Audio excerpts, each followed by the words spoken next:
dekada Boosaasood bilaahi baan idinku dhaarshay oo cagaf intay halka ka istaagtay bay waa baldoosar bay afka u ridanaysaa xoogaa ciida ka soo qaadaysa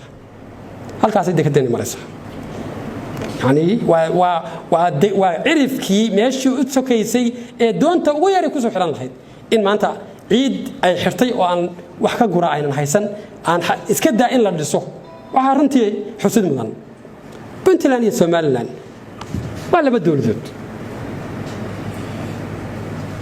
oo darisah labadaba waxay heshiis la galeen DP World midna waxa laga furay dekada ogeydeen baa dhawaan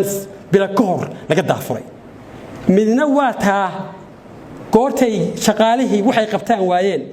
baldoosarka soo qaato ciida kaga qaadaya maaragtay cirifka dekada kaga qaadaya halkaas ay labadii kala marayaan waxa kala duwan marka way waana isku weydiinaa way so DP World waa DP World